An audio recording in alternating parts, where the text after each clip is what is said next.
De lo primero que vamos a hablar hoy, en todo caso, es de un fenómeno que amenaza con continuar al alza, la volatilidad. La volatilidad con mayúsculas. Gestionar la volatilidad permite, entre otras cosas, poder entrar y salir del mercado y, aunque no es apta para todo tipo de públicos, la volatilidad posee varias características muy interesantes que hacen que sea un activo más a tener en cuenta por los inversores. Hoy contamos con José Manuel Villamor, es gestor de patrimonios de AIG, Banca Privada. Hola, José Manuel, buenas tardes. Hola, buenas tardes.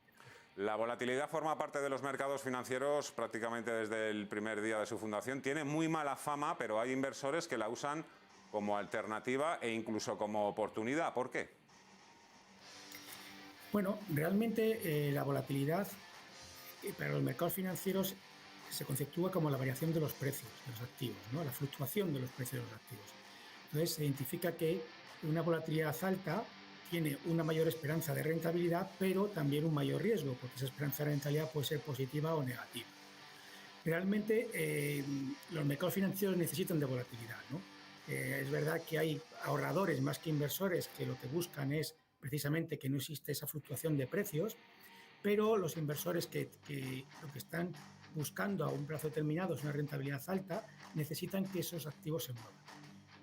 Y volatilidad tienen todos los activos, es decir, salvo que sea algo como los tipos de interés antiguamente en las cuentas corrientes que eran devengadas, la volatilidad es algo que existe y que se empieza a jugar, como bien has dicho, como un activo más, porque esa fluctuación que tiene la misma volatilidad puede producir un ingreso para los inversores, ¿no? Además da la oportunidad, como yo decía, de entrar en el mercado o salirse en un momento determinado. ¿Para qué tipo de inversores es adecuada la volatilidad, gestionar la volatilidad? Entiendo que no es para todos los públicos. Sí, la verdad es que estoy bastante de acuerdo con lo que comentas, ¿no? Yo creo que hay que tener un conocimiento importante del mercado en el cual estás trabajando y una capacidad importante para asumir pérdidas, es decir, una espalda, por así decirlo. Realmente hay dos tipos de volatilidades. La volatilidad histórica, que es la que nos mide la desviación en precios que ha ocurrido durante un periodo de tiempo pasado, y la implícita, que es la que está descontando el mercado. Realmente cuando alguien invierte en la histórica, en la implícita. La histórica solo nos sirve para hacernos una idea de cuál es el precio que ha existido y cuál es el riesgo que existe al invertir en ese activo. Pero realmente lo importante es la implícita. Y esa implícita puede, tener una variación muy importante respecto a lo descontado. Con lo cual, hay que saber perfectamente lo que es la volatilidad, hay que saber bien los márgenes de fluctuación que podrían llegar a tener y hay que conocer el tipo de volatilidad que nos estamos metiendo. No es lo mismo la volatilidad de las divisas, por ejemplo, de divisas hablamos de países desarrollados, por ejemplo el euro-dólar, que la volatilidad que puede tener la renta variable emergente, ¿vale? Entonces, insisto, cada tipo de activo tiene una volatilidad distinta, hay que conocer el tipo de activo bien y las implicaciones que tiene su inversión en índices de volatilidad. Vayamos también a la práctica, cómo se gestiona la volatilidad y qué indicadores son los que siguen los gestores y los estrategas. ¿Son gestores o son máquinas, por cierto?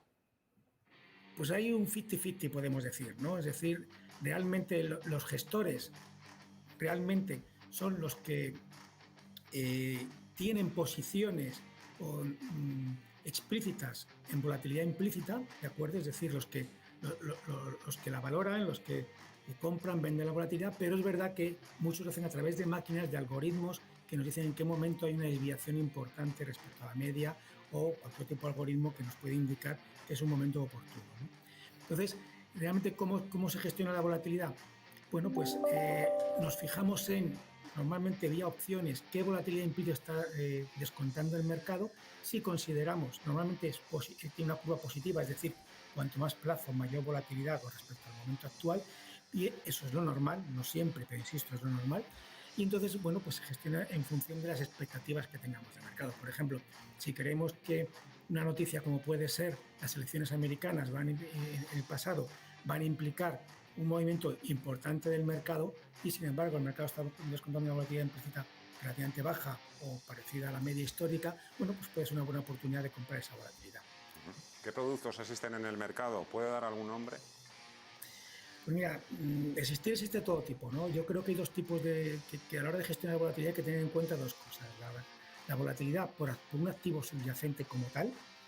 Para eso existen futuros, existen ETFs, ¿vale? O sea, existen fondos incluso que gestionan con límites de volatilidad.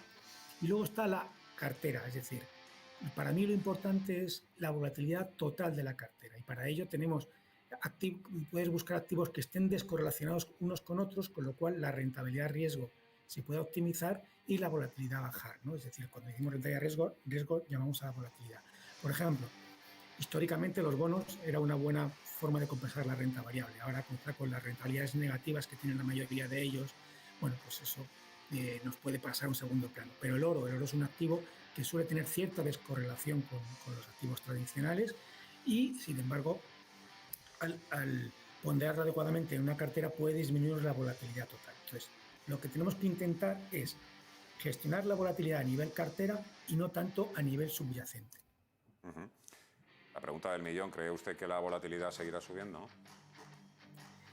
Pues mira, antes de la pandemia, la volatilidad de la renta variable estaba en un entorno 10-12%, la histórica, y la implícita, bueno, pues tenía un spread superior, pero a ese 10-12%, pero no era muy elevado.